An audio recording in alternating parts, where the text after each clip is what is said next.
너희는 믿음 안에 있는가? 너희 자신을 시험하고 너희 자신을 확증하라. 예수 그리스도께서 너희 안에 계신 줄을 너희가 스스로 알지 못하느냐? 그렇지 않으면 너희는 버림받은 자니라. 아멘. 자, 오늘 마지막 10강의 주제는 어떻게 구원을 확신할 수 있을까요? 라고 하는 쉬우면서도 쉽지 않은 주제입니다. 한국교회가 너무 이 부분을 단순하게 처리했기 때문에 많은 문제가 생겼습니다. 그래서 쉬우면서도 쉽지 않은 주제라고 제가 말씀을 드린 것입니다. 아무튼 결론적으로 내가 구원받은 거에 대하여 또는 현재 구원받지 못했다라는 것에 대해서 명확하게 아는 것은 굉장히 기본적이면서도 그리고 절대적입니다. 그렇잖아요. 지금 이제 비행기를 타고 미국을 가야 되는데 지금 내가 티켓이 있는지 없는지를 확인을 해야 되잖아요. 그냥 있을 거야. 그때 끊었던 그 티켓이 아마도 미국 가는 걸 거야. 이거는 안 되죠. 심지어 미국 가는 티켓도 명확하게 확인해야 되거늘 영원한 생명이 달린 문제를 성경적으로 명확하게 짚지 않는 것은 미친 짓입니다. 근데 제가 이제 이런 부분을 설교를 많이 하면 어떤 분들은 그렇게 이야기를 해요. 우리가 구원받았는지는 하나님만 아신다. 그걸 가지고 이렇게 받았느니 못 받았느니 하는 거는 월권이다. 그런 좀 언쟁도 제가 다른 목사님과 나눴는데 저는 이해가 안 가요. 어떻게 우리가 구원받았는지 또 목사로서 섬기는 양이 구원받았는지 안 받았는지 하나님만 아시니까 그냥 그렇게 확실치 않아도 그냥 적당히 지나가. 이거는 제가 목회자의 양심으로서 이게 말이 안 되잖아요. 왜 이 부분이 중요하냐면 이것이 명확해야지만 혹시 구원받지 못했을 경우에는 대처가 가능하기 때문입니다. 그런데 제가 보기에 많은 사람들이 이 부분에 대해서 오해가 있습니다. 실제로 어떤 분들은 정말 구원받고 진정한 구원의 확신 속에서 감격하는 사람들이 있습니다. 그분들은 그분이 가진 구원의 확신을 기뻐하셔야 합니다.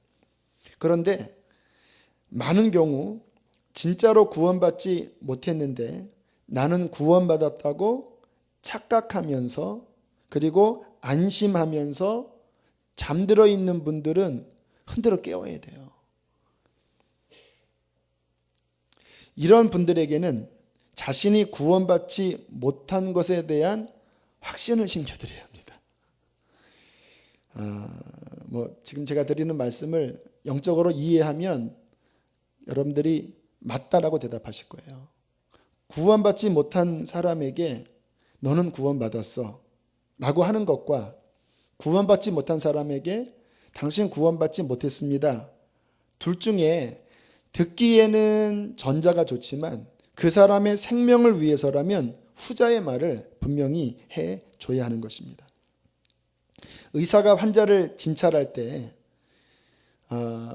환자의 상태를 명확하게 진찰하고 그리고 정확한 진단 결과를 이야기해 줘야 되잖아요. 당신 암입니다.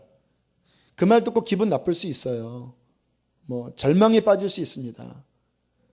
그래도 그 사람이 암이라고 진단 결과를 이야기해야지만 그 다음에 처방이 그 사람에게 먹힙니다. 그렇죠? 본인은 암이 아니라고 하는데 치료받으세요 하면은 건강한 사람에게는 의사가 필요 없는 거거든요. 그런데 본인이 병들었다라는 것을 깊이 인식할 때 비로소 의사를 찾는 것, 이게 예수님도 하신 말씀입니다. 그래서 제가 목회하면서 갖고 있는 생각은 정말 구원받지 못한 분들은 좀 설교하기가 부담스럽더라도 그 부분에 대해서 성경적으로 인식시킴으로써 깨어나게 하는 것이 저는 제가 하는 정직한 목회라고 생각을 하고 있습니다. 지난달에 한 새가족 가정에 신방을 했는데 그런 고백을 하시더라고요. 의사신데 우리 교회 팔복 설교를 그 아내에게서 이제 이렇게 CD로 카피로 받아서 차 안에서 설교를 들으셨대요.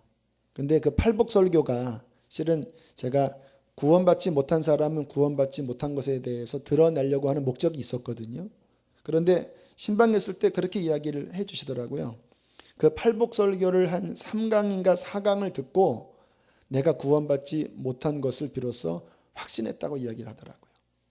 저는 그 말을 듣고 기분이 좋더라고요.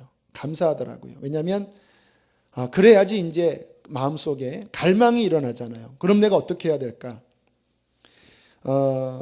그러면서 예수님에 대하여 이분이 하시는 말씀이 하나님에 대한 믿음은 있는데 예수님에 대한 믿음은 잘 안 생기더래요. 그 남자들 중에 그런 분들 많이 있습니다. 하나님은 믿어요. 하지만 예수님이 구세주라고 하는 것에 대해서는 와닿지 않아요. 그런데 그 예수님에 대하여 알고 싶은 갈망이 일어나서 성경을 읽는데 요한복음을 읽을 때 그 예수님이 그러한 말씀이 있습니다. 내가 이렇게까지 너희 가운데 증거를 보여주었는데 안 믿느냐? 그 말씀을 읽을 때 마치 예수님이 직접 자기에게 말씀하시는 것 같더래요. 내가 진실로 이렇게까지 너희에게 말하는데 아직도 안 믿느냐?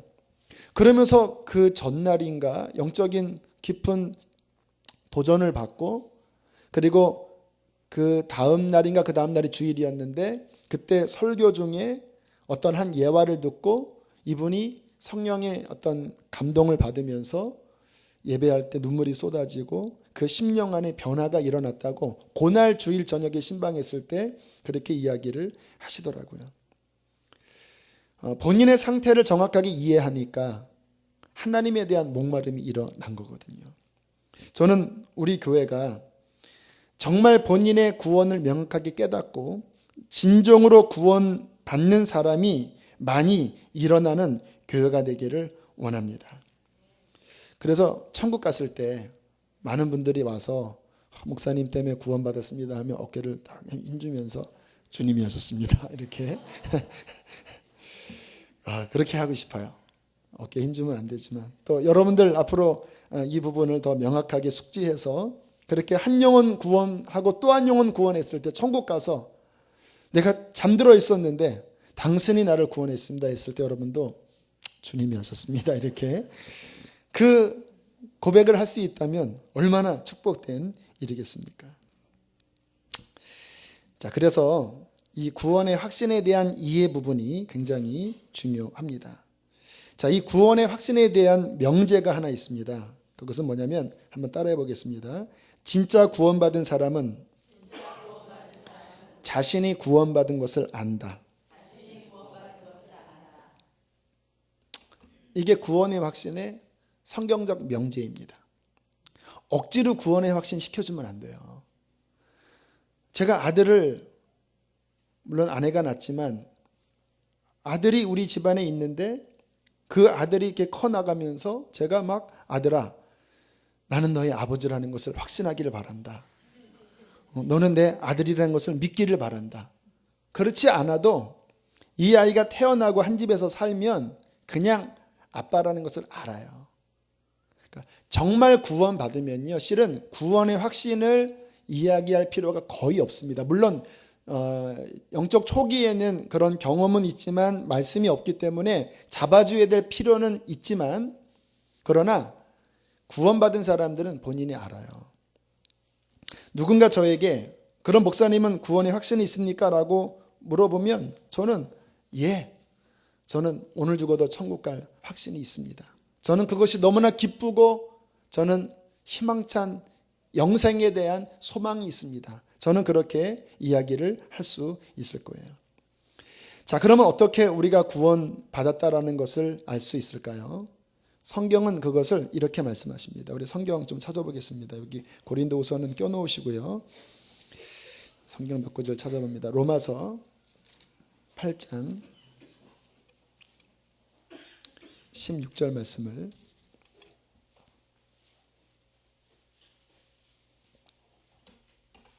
함께 읽겠습니다. 로마서 8장 16절 시작. 성령이 친히 우리의 영과 더불어 우리가 하나님의 자녀인 것을 증언하시나니. 요 16절을 통해서 유명한 신학적 용어가 있는데 성령의 내적 확증입니다. 그러니까 성령께서 정말 구원받은 사람 영혼 안에 들어오셔서 그 성령님이 내 영과 더불어 내가 하나님의 자녀고 구원받았다라는 것을 내 속에서 스스로 갖는 확신이 아니라 성령님께서 확신을 주신다라는 거예요. 지금 제가 드리는 말씀이 이해가 안 되는 사람들은 문제가 있는 사람이에요. 지금 제가 드리는 말씀은 영적인 실제이기 때문에 지금 이 경험을 하고 있는 사람들은 제가 말씀드릴 때 수긍이 됩니다. 그러나 이 성령의 그 내주하심이 없는 분들은 알 것 같으면서도 이상한 말처럼 들려요. 도대체 내 안에 또 다른 누군가가 있는 게 뭐며 내 스스로 확신을 갖는 게 아니라 성령이 확신을 시켜준다라는 말이 뭔가. 경험하지 못한 분들은 이게 모호한 소리예요. 그러나 정말 성령이 내 안에 거하시면 그거를 알아요. 성령이 우리 안에서 내 영과 더불어 내가 하나님의 자녀라는 것을 증거시켜요. 예를 들어서 한번 보세요. 사람의 몸 안에 여성이 임신을 했어도 물론 처음에는 그런 변화가 없지만 임신하고 6주, 8주 이렇게 지나면요. 그 몸에 일어나는 반응을 보면 사람이 변하잖아요. 갑자기 막 입덧을 하고 막 졸립다고 그러고 그리고 막 몸이 이렇게 점점 이렇게 이제 아이의 젖을 줘야 되니까 몸이 점점 불기도 하고 막 배가 막 나오기도 하고 좀 지나면 막 뱃속에서 아이가 막 덤블링도 하고 배가 막 이리로 나왔다가 뭐 절로 나왔다가 그러잖아요. 사람 몸속에 한 생명만 잉태해도 너무나 뚜렷한 증거가 생겨요. 그런데 하물며 영원하신 하나님의 성령이 천지를 창조하신 하나님의 성령이 우리의 영 안에 들어오셨는데 아무런 성령이 계신 증거가 없다라는 것은 이거는 말이 안 되잖아요. 고린도 전서 1장 22절에 보면 거기다 한번 찾아보실까요? 고린도 전서, 로마서 다음이 고린도 전서니까 찾기가 쉽죠. 고린도 전서 1장 22절. 고린도 후서인가 보네요. 고린도 후서. 네, 고린도 후서 1장 22절입니다. 함께 읽겠습니다. 시작. 저가 또한 우리에게 인치시고 보증으로 아멘. 그가 또한 우리에게 인치시고 보증으로 우리 마음에 성령을 주셨느니라. 자, 여기서 인쳤다라는 말씀, 성령으로 인치셨다라는 말씀 있잖아요. 그래서 어떤 분들은 이 이마에 인을 치나 하는데 이마에 인을 치는 게 아니에요. 그 당시에 인이 뭐냐면 어떤 귀족이나 왕이 중요한 문서나 편지를 쓸 때 요 도장, 반지 도장 같은 곳으로 이게 압인을 하는 겁니다. 진짜 왕이나 귀족이 이 편지를 썼다라는 그 보증 증표로 이렇게 압인으로 찍는 게 인친 거예요. 오늘날의 도장이라고 봐도 같은 말이에요. 그러니까 정말 구원받은 자 안에 성령께서 그 영혼 중심에 구원받았음을 확증하는 인을 치신다라는 거예요. 그게 성령의 내적 확증입니다. 자, 그러면 이 성령의 내적 확증의 증거들이 어떤 것이 있을까? 우리 양육 교재에 보면 여러 가지 잘 나와 있지만 다 하면 지루하니까 중요한 것 한 3가지만 살펴보도록 하겠습니다. 첫 번째, 예수님의 십자가와 부활을 마음 중심에서 믿고 나의 구세주라는 확신이 나의 마음 중심에서 들 때 그것은 성령의 인치심입니다. 근데 이게 좀 헷갈리기는 해요. 이게 교육으로 머리로 예수님의 십자가와 부활을 받아들이는 경우는 인치심이 아니에요. 지금 제가 드리는 것은 이 머리가 아니라 내 가장 중심인 내 영혼 안에서 예수님의 십자가와 부활이 내 마음 중심에서 믿겨지는 거예요. 내 중심에서 믿겨지는 것은 성령의 작용이 아니면 안 돼요.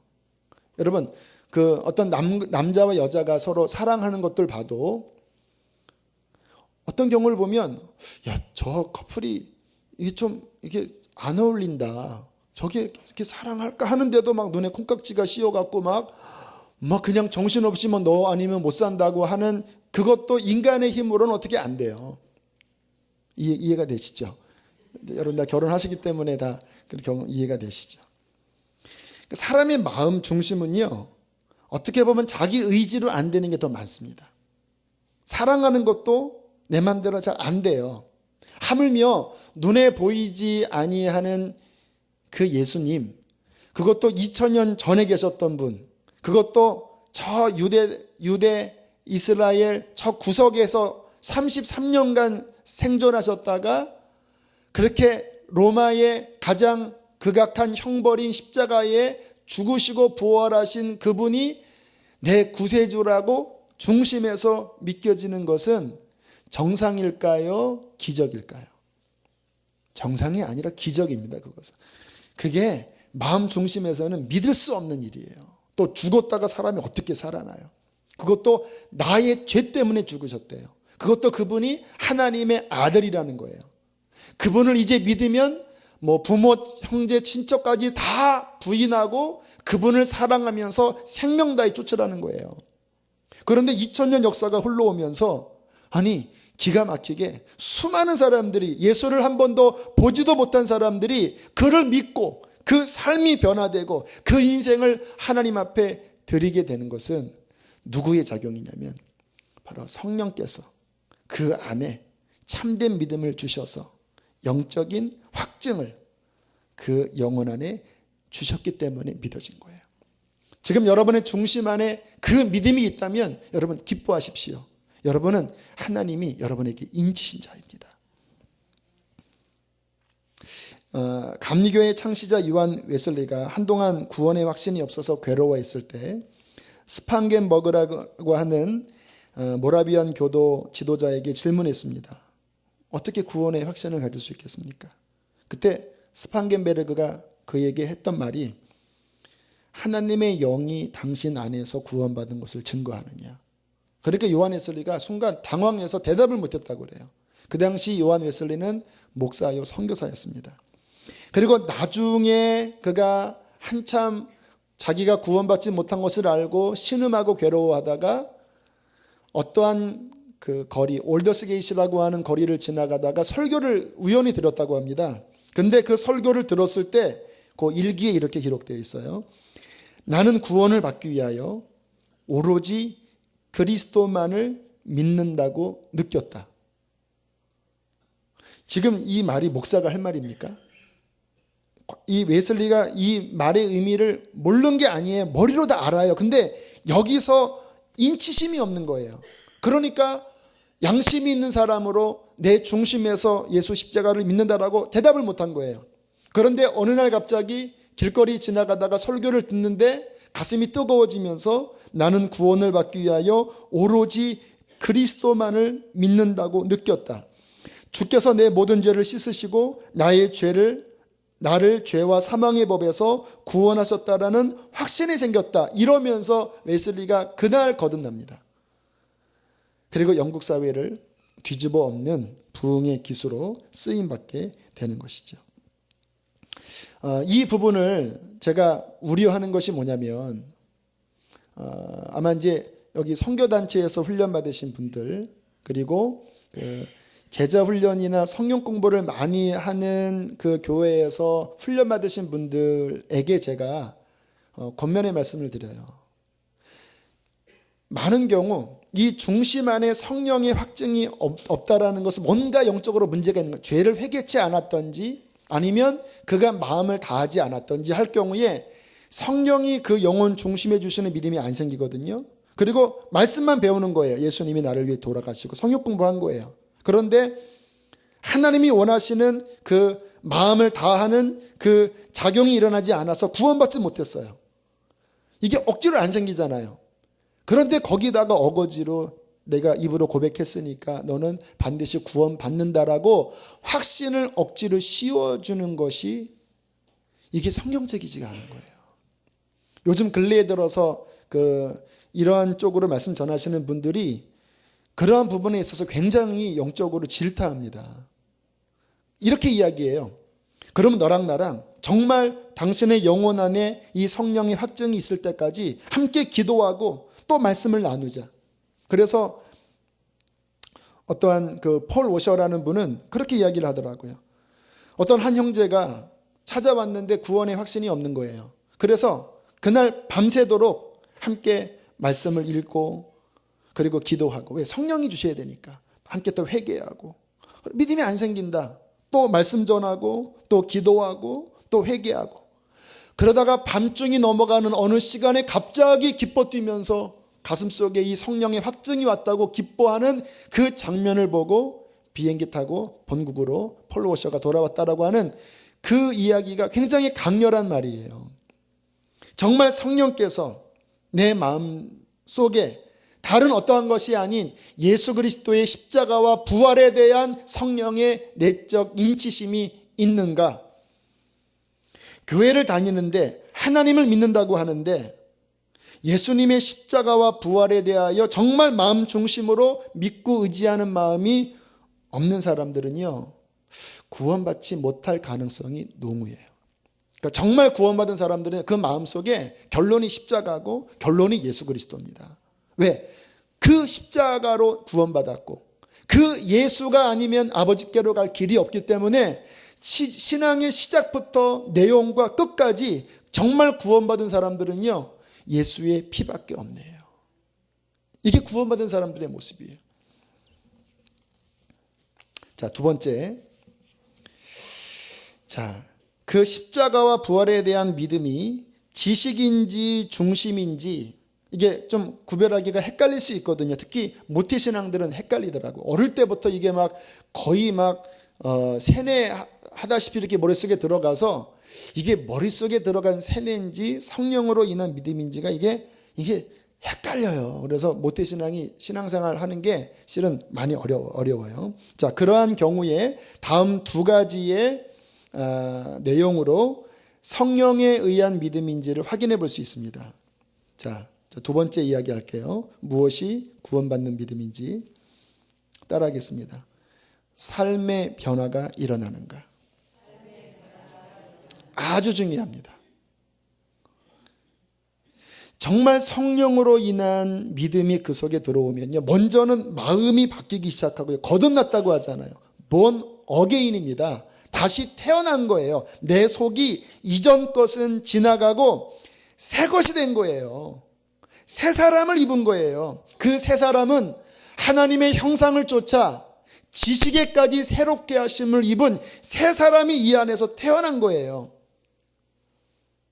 내 옛사람이 갱생된 게 아니라 내 옛사람은 십자가에 넘기운 거고 내 속에 새로운 자아, 그리스도의 형상을 닮은 새로운 자아가 태어나면서 그 내 속에 있는 속사람이 이제 나의 그 인생을 끌어가기 시작해요. 그러니까 내 안과 밖에서 변화가 일어나죠.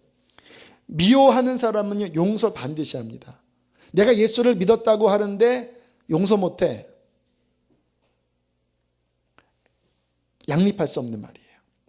예수님의 그 십자가가 나의 그 무지막지한 죄를 용서하셨고 그 은혜로 내가 구원받았는데 나는 용서 못해. 그건 지식의 믿음이에요. 정말 십자가를 만난 사람은 용서하게 되고요. 정말 십자가를 만난 사람들은 죄 속에 살다가 회개를 반드시 해요. 왜? 그 십자가가 나의 죄를 위한 십자가인데 그 십자가가 내 삶에 부딪혔을 때 어떻게 죄를 회개치 않고 품은 채 어떻게 십자가를 믿었다고 할 수 있겠습니까? 반드시 회개가 일어나고 반드시 하나님께 순종하게 되고, 오늘 새벽에 한 그 젊은 집사님과 함께 좀 신앙 상담을 요청해서 아침 조찬을 하면서 말씀을 나눴는데 너무너무 기쁜 간증을 저한테 해주시더라고요. 하나님이 저에게 주신 위로와 같았습니다. 요즘처럼 행복한 적이 없대요.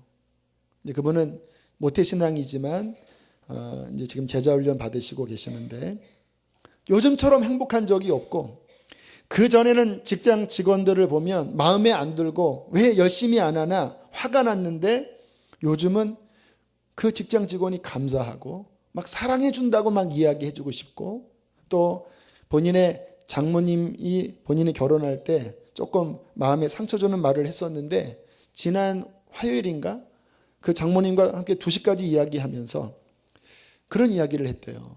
장모님, 나도 학벌 배울 만큼 배웠고 그리고 남부럽지 않게 컸던 사람인데 제가 결혼할 때 장모님의 그런 말들이 저한테 상처가 되었습니다. 그러나 지금 제가 은혜 받고 보니까 우리 장모님도 힘든 일이 많았다라는 것을 제가 느꼈습니다. 뭐 그런 이야기하니까 장모님은 우시더래요. 막. 새벽 2시까지 그 화해와 그 치유의 시간이 갔고 그 다음날 새벽기도 또 나왔대요. 그런데도 뭐 피곤치 않더래요. 성령님이 그분의 인생 안에서 움직이고 계신 거예요.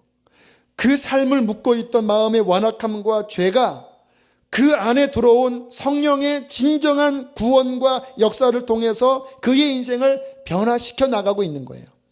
정말 구원받으면 따라합시다. 반드시 삶의 변화가 일어난다. 꼭 보셔야 돼요.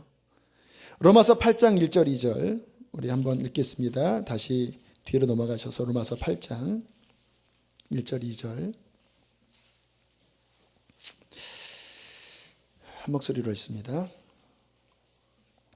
시작. 그러므로 이제 그리스도 예수 안에 있는 자에게는 결코 정죄함이 없나니 이는 그리스도 예수 안에 있는 생명의 성령의 법이 죄와 사망의 법에서 너를 해방하였습니다. 할렐루야. 이것이 예수 믿는 상태입니다. 그 7장은 그 율법 아래 육신이 말씀을 지키지 못한 곤고함을 이야기하잖아요. 그런데 8장은 그거는 과거고 이제 정말 그리스도 예수 안에 있는 자들에게는 지적으로 예수를 인정한 게 아니라 정말 성령의 인치심에 믿음이 들어와서 내가 실제로 그리스도 예수 안에 있는 자들에게는 그 죄로부터 벗어난 해방이 일어나는데 어떻게 일어났는가? 그리스도 예수 안에 있는 따라합시다. 생명의 성령의 법이 그리스도 예수 안에 성령의 법이 있는데 그 성령의 법은 생명의 성령의 법이라는 거예요. 그런데 그 법은 얼마나 놀라운지 내 육신으로 이길 수 없는 죄와 사망의 법, 용서하지 못하고 음란을 이기지 못하고 세속적인 것을 이기지 못했던 육신과 죄와 사망의 법에서 그리스도 예수 안에 있는 생명의 성령의 법이 거기서 나를 해방하고 자유케 하고 승리케 하셨다라는 거예요. 언제? 이제가 언제입니까? 내가 그리스도 예수 안에 있는 참된 믿음이 돌아왔을 때 죄가 내 발 아래 두게 되었다고 성경은 분명히 말씀하고 있는 것입니다. 물론 지금 이렇게 말씀 잘하는데 아멘이 없는 것을 보니까 나의 경험은 그렇지 않습니다. 물론 예수 처음 믿는다고 완벽하다라는 말씀은 아니에요. 그러나 아셔야 될 것은요, 정말 예수님에 대한 믿음을 붙잡으면 시간은 걸려도요 끝내는 죄를 이기는 방향으로 나아갑니다. 진리가 결론이지 여러분들의 경험이 결론이 아니잖아요. 그런데 믿는다고 하는데 여전히 내가 죄의 묶임 가운데 벗어나지 못하는 것은 둘 중에 하나예요. 정말 내 안에 있는 그 진짜 믿음을 활용하지 않던지 아니면 그 믿음이 가짜든지. 우리가 이 부분에 있어서 제가 설교 때 하도 많이 말씀드려서 다 알고 계시리라 싶지만 다시 한번 좀 정리를 해볼게요. 우리의 구원은요 죄로부터 구원받은 거예요. 그러니까 우리 신앙의 시초는요 죄로부터 십자가의 공로로 내가 예수 그리스도를 믿음으로 그리고 성령의 초자연적인 작용으로서 이 죄와 사망의 이 묶임에서 쇠사슬에서 내가 해방되어서 구원받은 거거든요.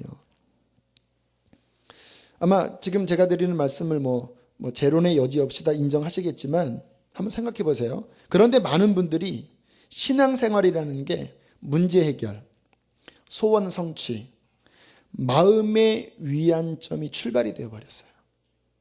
그래서 힘들고 지치고 힘들었는데 교회에 와서 내 마음에 위안을 얻고, 그리고 내 삶에 해결 안 되는 큰 빚이 있거나 질병이 있었는데 교회에 와서 열심히 기도해서 그 문제가 해결되고 소원이 성취되고, 이게 신앙의 출발인 사람들은요, 물론 그렇게 해도 출발을 할 수 있어요. 성경에 보면 예수님께 나왔던 수많은 사람들이 그러한 수준에서 많이들 출발을 했거든요. 그런데 아셔야 될 게, 거기에 머무르면요, 그 사람은요, 신앙이 변질되든지 아니면 실족합니다. 왜냐하면 출발 자체가 마음의 위안, 소원 성취, 문제 해결, 이것이 출발이었기 때문에 진정으로 내 죄를 애통해야 하고 그 십자가의 공로로 내가 여기서 벗어나야 된다라고 하는 정상적인 출발이 안 됐기 때문에 그의 인생에 어떤 어려움이 오잖아요. 문제 해결, 소원 성취, 마음의 위안으로 시작한 분은 예수 믿어도 다 소용없네. 많은 분들이 그래요. 예수 믿어도 가난하네요. 예수 믿어도 힘든 일이 있네요. 그럼 차라리 내가 다른 종교 믿지. 이런 어처구니 없는 이야기들을 많이 해요. 본인이 어떠한 죄에서 구원받아서 하나님의 은혜로 천국을 얻게 되었고 하늘에 속한 모든 신령한 복을 예수 그리스도 안에서 받았는지에 대한 이 인식이 없으니까 그냥 육적으로 조금 풀리지 않으면 금방 불평하고 원망하고 하는 일들이 얼마나 많이 벌어지는지 몰라요. 그런 식으로 믿는 분들은요, 예수를 믿는다고 하면서 문제가 죄와 안 싸워요. 죄를 이기지도 못해요. 그러면서 구원받았다라고 생각해요. 이게 우리나라 70년대, 80년대 한국교회에서 일어났던 성령운동의 문제점입니다. 죄송합니다. 제가 잘난 듯한 이런 얘기 말씀드리는 게 죄송해요. 저도 다 부족한 사람인데 진단은 명확하게 하셔야 돼요. 예수 믿고 잘 산다, 예수 믿고 소원 성취한다, 이 분위기로 70년대 80년대 어려울 때 한국의 수많은 사람들이 교회에 와서 막 부르짖어가면서 진짜 사업 복받았고, 그리고 머리가 되었고, 지금 국회의원 가운데 70% 60%가 기독교인이라며요. 지금 우리나라 그 어떠한 요직에 기독교인들이 대부분 들어가 있대요. 그런데 그게 신앙의 뼈대였기 때문에 이 사회를 정화시키고 정말 하나님의 말씀대로 십자가를 지는 일들이 너무 없는 거예요.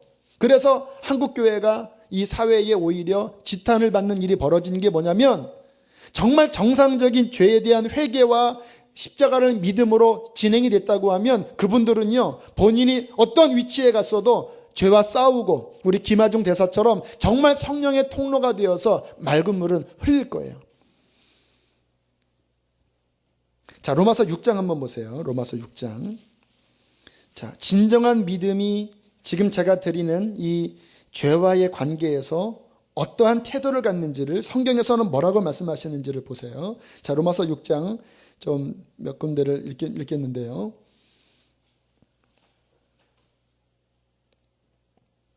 자, 6절 한번 읽어보실까요? 6절 시작. 우리가 알거니와 우리의 옛사람이 예수와 함께 십자가에 못 박힌 것은 죄의 몸이 주고 다시는 우리가 죄에게 종노릇하지 아니하려 함이니. 자, 뒤로 쭉 넘기세요. 12절 13절 시작.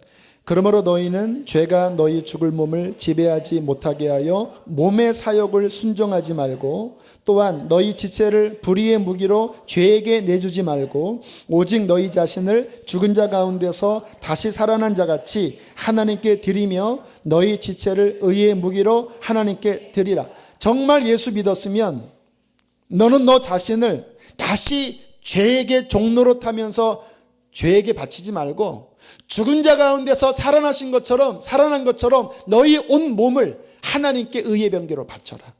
이게 그리스도인의 삶의 기준인 거예요. 14절 함께 읽습니다. 시작.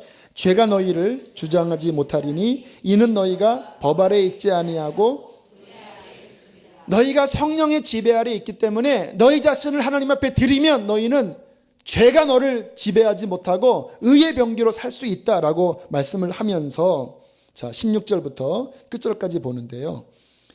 그러면서 이렇게 이야기하는 거예요. 그러면 무조건 우리가 주의 뜻대로 살 수 있느냐? 그렇지 않아요. 우리가 어떻게 예수 믿는 자로서 죄와 싸우고 전심으로 순종해야 되는지를 16절부터 끝까지 이렇게 권면하면서 경고하고 있습니다. 16절부터 있습니다. 시작. 종으로 내주어 누구에게 순종하든지 그 순종함을 받는 자의 종이 되는 줄을 너희가 알지 못하느냐? 혹 죄의 종으로 사망에 이르고 혹은 순종의 종으로 의에 이르느니라. 하나님께 감사하리로다. 너희가 본래 죄의 종이더니 너희에게 전하여 준 바 교훈의 법을 마음으로 순종하여 죄로부터 해방되어 의에게 종이 되었느니라. 너희 육신이 연약함으로 내가 사람의 예대로 말하노니 전에 너희가 너희 지체를 부정과 불법에 내주어 불법에 이른 것 같이 이제는 너희 지체를 의에게 종으로 내주어 거룩함에 이르라. 너희가 죄의 종이 되었을 때에는 의에 대하여 자유로웠느니라. 너희가 그때에 무슨 열매를 얻었느냐?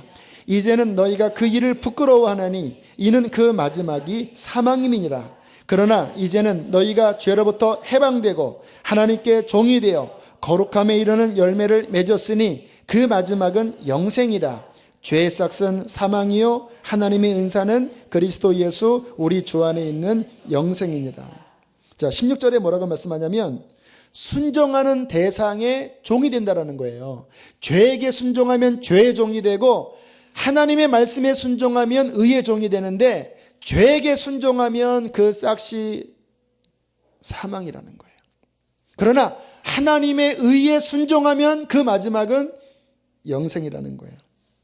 17절에 보면 너희가 원래는 죄의 종이었는데 하나님의 복음이 오고 진리의 말씀이 왔을 때 마음을 다하여 하나님의 말씀에 순종하여 죄에게서 해방되고 너희의 삶에 거룩함에 이르는 열매를 맺게 되었다. 이게 그리스도인의 삶의 모습이에요.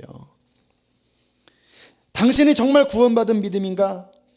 그러면 삶의 변화가 일어나고 있는가를 살펴보셔야 합니다. 정말 구원받으면요, 누구를 미워하고 며칠 못 지나가요. 이 속에서 못 견뎌요. 비판하는 말을 하고 양심이 괴로워서 못 견뎌요. 물론 우리가 완벽하지 않기 때문에 넘어집니다. 저도 수없이 많이 넘어졌어요. 이렇게 설교하는 저도 그럼 당신은 예수 믿고 확 바뀌었습니까? 아니, 20년 넘게 지내오면서 저도 부지기수로 넘어졌어요. 그런데 한 가지를 제가 알게 된 건 뭐냐면 정말 구원받은 다음에 죄는 저질렀어도 그 죄 가운데 오래 못 있겠더라고요. 오히려 하나님 앞에 회개하고 그리고 정말 용서받을 때가 더 편하지, 죄를 지을 때는 그때는 달콤함이 있었지만 그 다음부터 주어지는 그 양심의 가책, 영혼의 묶임, 사단의 송사, 못 견디겠어요. 그렇게 한 20년 지나면서 지금은요, 죄가 싫어요. 싫어요. 왜? 성령께서 내 속 안에서 너는 의의 자녀고 네 속에 예수 그리스도의 씨가 있기 때문에 너는 죄 짓고는 살 수 없는 자야라는 것을 성령님이 얼마나 많이 경험시켜 주시는지. 정말 구원받은 사람은요, 죄 가운데 오래 머물지 못합니다. 그 리얼한 예가 시편의 다윗의 고백에 나와 있는데요, 이 다윗의 고백이 이해되는 사람이 구원받은 사람이에요. 주의 손이 주야로 나를 누르시오니 내 진액이 빠져서 여름 가뭄에 마름같이 되었나이다.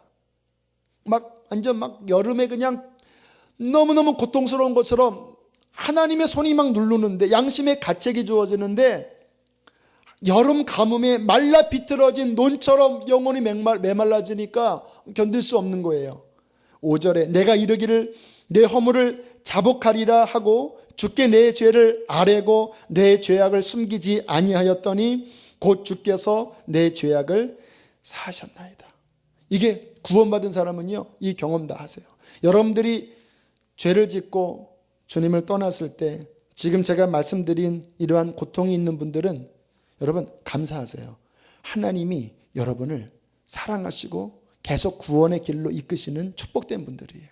그런데 죄 가운데 있는데도 징계도 없고 이런 하나님의 눌림도 없으면요, 그분들은 정말 하나님 앞에 가슴을 치면서 나오셔야 하는 것입니다. 지난 주일 우리 양육 수리하신 분과 점심 식사를 할 때 참 기쁜 이야기를 해주시더라고요. 개인 택시를 하는데 어느 날 손님이 와서 거의 처음으로 그 손님과 신앙적인 이야기를 했대요. 그리고 야, 내가 이렇게 신앙적인 얘기도 하냐? 하고 그분이 나가자마자 갑자기 눈물이 쏟아지는데 본인도 이해할 수 없는 막 통곡이 차 안에서 쏟아지는 거예요. 깜짝 놀라서 아내에게 전화해서 이게 무슨 일이냐? 그때 우리 안 집사님이 성령께서 당신에게 임하는 거니까 그냥 잘 이렇게 받으시라고.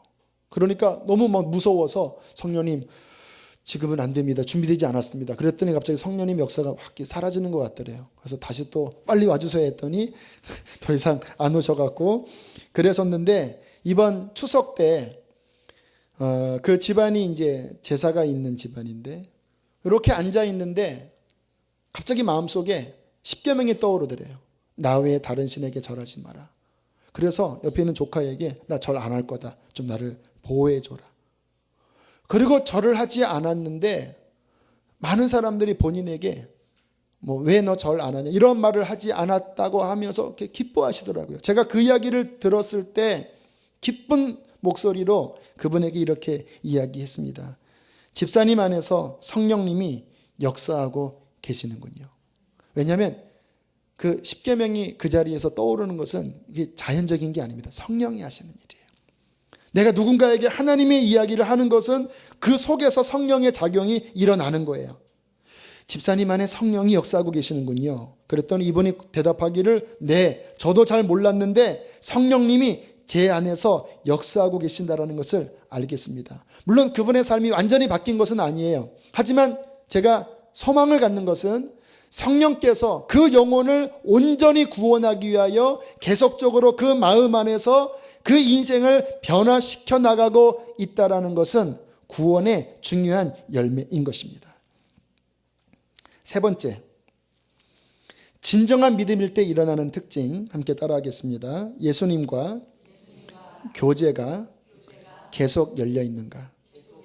자, 오늘 본문 말씀으로 돌아가겠습니다. 고린도후서 13장 5절. 우리 한 목소리로 읽을까요? 시작. 너희는 믿음 안에 있는가? 너희 자신을 시험하고 너희 자신을 확증하라. 예수 그리스도께서 너희 안에 계신 너희가 스스로 알지 못하느냐? 그렇지 않으면 버림받은 자니라.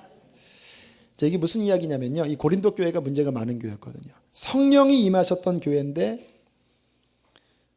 그 교회 안에 분열이 일어났고 또 교인 중에 음행하는 일이 일어났고 우상 숭배하는 일이 일어났고 서로 소송하는 일까지 벌어진 거예요. 심각한 상태죠. 그래서 사도 바울이 고린도 전서에 편지를 하면서 경고했습니다. 그런데 오히려 고린도 교인들이 반항했어요. 사도 바울 지가 사도냐? 예수님도 보지 않았으면서 이러한 이야기가 있을 때 사도 바울이 심각하게 다시 한번 쓴 편지가 고린도 후서입니다. 굉장히 강력한 논조로 그들을 징계하고 그리고 책망하고 있어요. 그러면서 맨 마지막에 한 말씀이 바로 이 말씀이에요. 어떤 뜻이냐면 원래 너희가 믿음이 있었던 자인데 따라 합시다. 지금도 계속 그 믿음 안에 있는가? 너 자신을 테스트해봐라. 그 이야기한 거예요.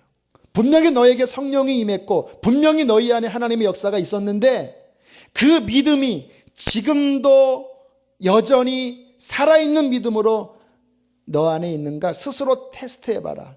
그리고 그 믿음이 있다라고 하는 성령의 내적 확증을 다시 한번 확인해봐라. 만약에 그 확증이 없다면 너희들은 버림받은 자다. 굉장히 강력한 논조입니다. 이 질문은요, 진정한 신앙은 과거가 아니라 지금 내 안에 계신 살아계신 주님과 살아있는 믿음으로 그리고 교통하는 그 소통으로 기도와 말씀과 그리고 순종과 봉사로서 경건생활로서 그분과 내 사이에 지금도 막힘없는 살아있는 교제가 확증되어질 때에 그것이 구원받은 사람의 증거인 것입니다. 자, 그렇게 이해한다면 두 가지에 대한 생각을 해볼 수 있는데요. 자, 첫 번째. 자, 신앙의 정의를 내릴 때 신앙이란 과거의 경험이 아닙니다. 또 미래도 아니에요. 나중에 천국 간다? 이게 아니에요. 물론 틀린 말은 아니지만 또 내가 과거에 은혜 받았다? 이것도 결정적이지 않아요. 중요한 건 뭐냐면 지금입니다. 지금. 신앙이란 현재 상태요. 따라하겠습니다. 신앙이란 현재 상태다. 구원의 확신에 대한 이해를요, 지금 제가 드리는 신앙은 현재 상태다라고 하는 이 개념을 명확하게 넣으셔야지만요, 우리가 구원의 확신이 무엇인지 또 계속 믿음을 지키는 것이 무엇인지 그래야지 이해가 가요. 지금 제가 말씀드리는 것은요, 신구약 전체가 증명하는 말씀입니다. 아담과 하와가 하나님께 지음받았고 엄청난 축복이 있었고 성령이 그 안에 거했지만 사탄의 미혹으로 그가 죄에 넘어졌을 때 과거의 모든 것, 하나님이 그들에게 언약하신 모든 것들이 그 죄의 현재 상태에서 다 제가 확 집어던질 수가 있습니다. 확 박살나버렸어요. 하나님께서 이스라엘을 구원하셨고 언약을 세우셨고 엄청난 것들을 계획하셨지만 언제나 그 조건은요, 그들이 하나님 안에, 말씀 안에 순종해 있는 상태가 있을 때 어마어마한 언약이 실제지, 그들이 불순종하고 하나님을 떠나고 우상 숭배했을 때는요, 하나님의 그 축복의 언약이 실제가 안 됐어요. 그래서 721년에 북이스라엘이 망했고 586년 7년에 남유다가 망해버린 거예요. 성경을 보면서 우리들이, 그러면서 에스겔서에 보면 뭐라고 이야기하냐면, 여기 악인이 있다. 내가 그에게 너는 정령 죽으리라고 이야기해라. 그러나 그 말을 듣고 그 악인이 죄에서 돌이켜 회개하여 의의 가운데 행하면 내가 정령이 말하거니와 그 악이 이 사람을 멸하지 못한다. 그러나 뒤집어서 어떤 의인이 있다고 하자. 너는 정령 살리라 하는데 그가 그 자신의 의를 믿고 죄짓고 방탕하고 지 맘대로 살면 내가 정령이 말하는데 그의 의가 그를 살리지 못할 것이다 하면서 이야기하기를, 신앙은 지금이다라고 이야기를 하는 거예요. 예수님께서는 나의 안에 거하라. 가지가 포도나무에 붙어있지 아니하면 절로 과실을 맺을 수 없음 같이 너희가 내 안에 지금 현재적으로 거하지 아니하면 너희들 열매 맺지 못한다. 오히려 밖에 버리어서 말라지나니 사람들이 모아다가 불에 던져 사르느니라.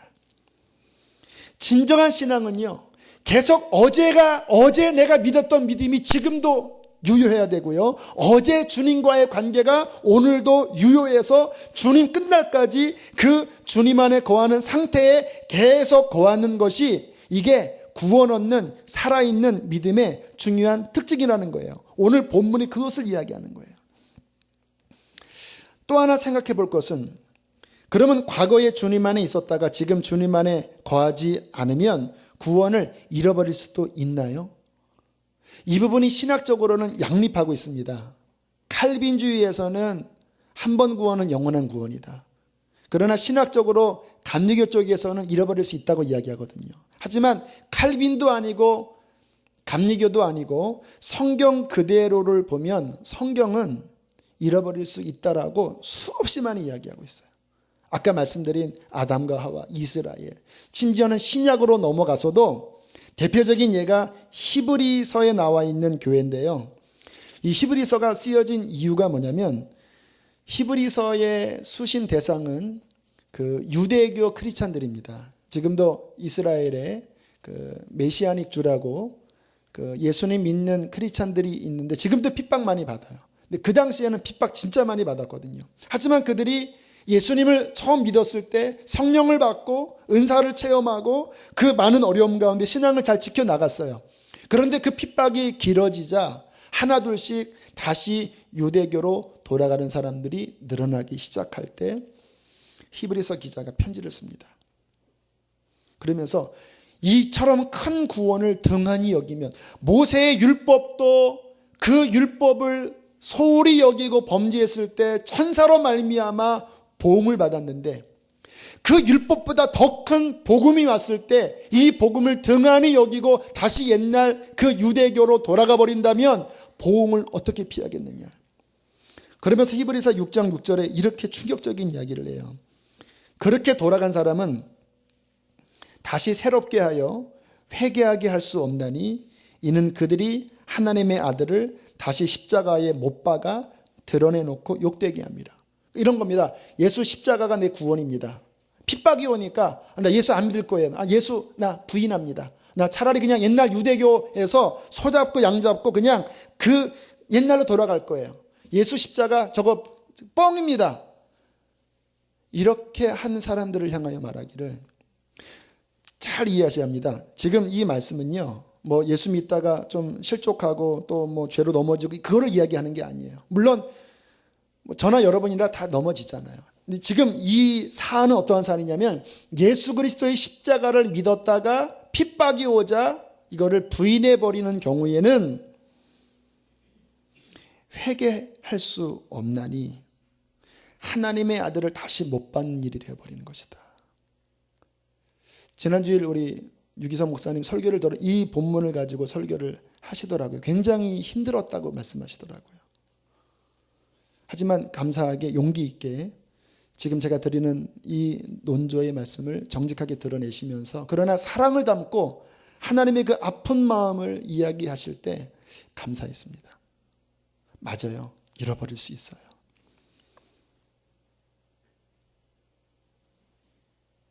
디모데전서 1장 19절에는 그 믿음이 파산해버렸다고까지 이야기를 하는 거예요. 그래서 정말 중요한 것은 지금 내가 주님과의 살아있는 교제 가운데 계속 거하고 있는가. 제가 목회하면서 제가 진짜 어릴 때부터 중학교 때부터 신앙생활을 하면서 제 친구들도 있었고 또 제가 가르쳤던 아이들도 있었고 근데 지금 여러분도 한번 생각해 보세요. 옛날에 함께 신앙생활을 했던 그 수많은 사람 가운데 지금 교회를 여전히 다니는 사람이 어느 정도세요? 또 하나 그렇게 교회를 다니기는 다니는데 정말 주님 안에 거하는 사람들이 얼마나 되세요? 제가 이렇게 생각해 보면요 진짜 적어요. 제 중고등학교 친구 가운데 그 신앙생활 잘하는 자매가 있었어요. 뭐 기도원도 다니고. 그런데 몇 년 전에 우연히 어떻게 뭐 연락처를 알아서 저한테 이렇게 문자를 보냈는데 교회를 안 나간대요. 그래서 제가 왜 안 나가냐? 네가 힘들 때 의지할 분은 하나님이다. 주님이 너 기다리신다 했더니 하는 말이 너무 멀리 떠나왔기 때문에 돌아가는 길을 잊어버렸어. 너무 마음이 아픈 거예요. 너무나 많이 떠나왔기 때문에 돌아가는 길조차도 잃어버렸어. 지금 저 바깥에요. 1000만 이상이 옛날에 교회 다녔던 사람들이에요. 1000만 이상. 정말 하나님의 살아있는 믿음 안에 끝까지 유지한다는 게 제가 보기에는 쉽지 않아요. 우리의 신앙에 싸움이 있습니다. 그러나 그 싸움을 우리는 포기치 않고 승리를 하셔야 합니다. 우리 구원에 있어서 그 성경적인 시제가 과거, 현재, 미래 이 세 가지 시제가 있는데 마지막으로 이 부분을 함께 간단하게 정리하면 성경에서 구원은 그런 거구나. 구원의 확신은 그런 거나 이해할 수 있습니다. 성경을 통전적으로 보면 구원의 시제가 과거 완료형, 현재 진행형, 미래 완료형 이렇게 세 가지로 나옵니다. 그래서 이게 보면 좀 헷갈려요. 에베소서 같은 경우에는 너희가 그 아들을 믿음으로 구원을 얻었다라고 이야기해요. 그 말은 뭐냐면 정말 회개하고 예수 그리스도의 십자가가 마음속에 성령으로 믿겨지는 그 순간은요. 그 순간에 영생이 그 사람 속에 들어온 거예요. 그 사람의 이름이 하늘의 생명책에 기록된 거예요. 그 사람은 나중에 구원받는 게 아니라 지금 하나님의 구원을 누리면서 사는 자입니다. 그 사람들은 기뻐하셔야 돼요. 저도 기뻐해요. 내가 구원 이미 받은 것에 대해서 감격하고 찬양하고 저는 즐거워해요. 제가 이 말씀을 부인하는 게 아닙니다. 이 구원의 확신이 나한테 얼마나 큰 힘이 되는지 몰라요. 그러나 또 하나의 말씀이 있는데 현재 진행형적인 구원의 이해예요. 빌립보서 2장 12절에 보면 항상 복종하여 두렵고 떨림으로 너희 구원을 이루라. 아니 이미 구원 받았다라고 이야기해 놓고 구원을 이루어 나가라고 이야기를 해요. 심지어는 사도 바울이 하는 말이 고린도전서 9장 27절에 내가 내 몸을 쳐서 복종하게 하면 내가 남에게 전파한 후에 자신이 도리어 버림을 당할까 두려워함이로다. 이 구원에 대하여 지켜나가는 어떠한 영적 싸움이 성경에 너무나 많이 나와 있어요. 솔직히 비율로 따지면요, 이미 구원 받았다라는 확신에 대한 분량보다 이 과정적으로 이 신앙을 지켜나가고 주님 안에서 거하고 사탄과 싸워나가는 이 싸움에 대한 분량이 압도적으로 더 많습니다. 그러니까 우리가 구원을 이해할 때 이미 받았다, 그러나 언제나 지금 내가 주님 안에 거하면서 죄와 싸워 이겨나가고 그 주님의 능력으로 날마다 믿음 안에 거하는 이것들을 지켜나가는 이 태도를 반드시 가져야 하는 거예요. 그리고 마지막 미래형이 이제 주님 오실 그날 또는 신앙을 지키고 죽었을 때 그 천국에서 영원한 완전한 구원이 이루어지는 미래형, 이 세 가지를 함께 이야기하고 있는 것입니다. 우리는 그날이 오기까지 신앙의 선한 싸움을 싸우는 자들이에요. 계속 믿음 안에 거합시다. 순종하며 살아갑시다. 뜨겁게 주님을 사랑합시다. 계속 기도와 말씀 안에 거합시다. 그러면요, 그러니까 지금 제가 드리는 말씀에 치우치시면 안 돼요. 막 억지로 구원을 지켜나가는 거 아니에요. 주님 안에 믿음으로 거하면 그 천지를 창조하신 하나님의 말씀이 우리를 모든 사탄과 죄로부터 이기게 하신다라니까요. 제가 오늘도 자꾸 이런 말씀하는 게 좋지 않은 것 같지만 오늘까지만 할게요. 오늘도 2시에 깼어요. 그래서 한 30분 동안 뒤척거리다가 성경이나 읽자하고 또 나가서 성경을 또 읽고, 왜? 그 말씀이 나의 생명과 힘이니까. 말씀으로 공급받고 그 힘이 나를 승리케 하는 거예요. 삶의 어떠한 문제보다 하나님의 말씀의 능력이 나를 더 이기게 하는 거예요. 내가 주님 앞에 부르짖어 기도할 때 하나님의 성령의 능력이 내 속에 나와 함께하여, 베드로 전서 1장에는 너희가 지극히 큰 하나님의 능력의 보호하심을 입은 자라고 말씀하시는 거예요. 그 주님 안에 있는 이 구원의 능력, 예수 그리스도 안에 있는 생명의 능력, 성령의 능력, 은혜의 능력이 얼마나 큰지, 내가 믿음 안에 거하려고 하면 지금 여러분들의 삶에 공격하는 어떠한 사단의 시험도 그냥 우리 발 아래 있는 거라니까요. 우리는 그리스도와 연합되어 주님의 보좌에 주님과 함께 앉은 자들입니다. 이 말씀도 전하려면 한참 걸리지만, 아무튼 에베소서에서는 우리는 주님과 함께 죽고 주님과 함께 살고 주님과 함께 승천하여 영적으로는 주님과 함께 보좌에 앉아서 통치하는 자예요. 사탄이 예수님의 발 아래 있듯이 우리가 주님과 함께 된 하나된 몸이기 때문에 사탄과 세상은 우리의 발 아래 있다라니까요. 정말 우리가 이 믿음 안에 거하면요, 신앙은 힘든 싸움은 아니에요. 물론 힘들기도 해요. 하지만 믿음으로 서면 힘든 싸움이 아니에요. 이미 그분께서 승리하신 거예요.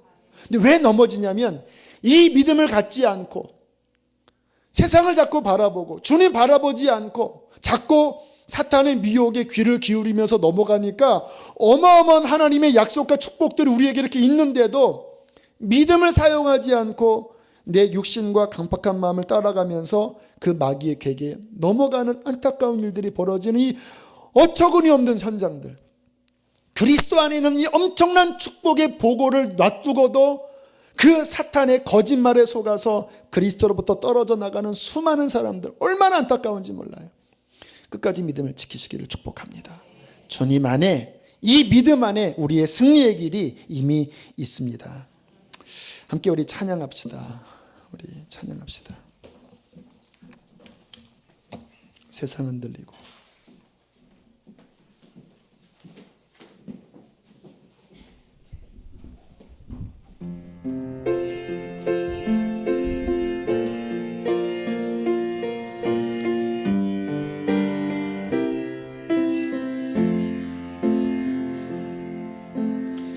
세상은 들리고 사람들은 변하여도 나는 주를 섬기리.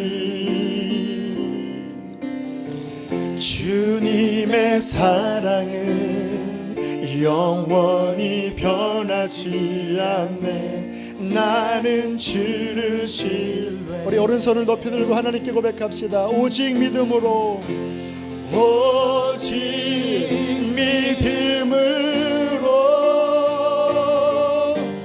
믿음으로 내가 살리라. 오직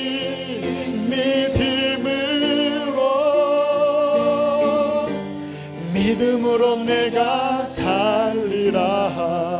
믿음 흔들리고 사람들 주를, 믿음 흔들리고 사람들 주를 떠나도 나는 주를 아멘 아멘. 나는 주님을 영원토록 섬길 것입니다. 주님의 나라는 영원히 쇠하지 않네. 나는 주를 신뢰해. 오직 믿음으로, 오직 믿음으로, 믿음으로 내가 살리라. 오직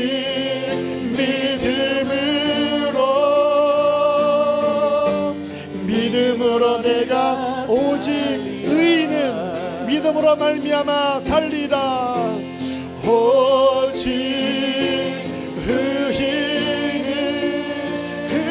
의인은 믿음으로 말미암아 살리라.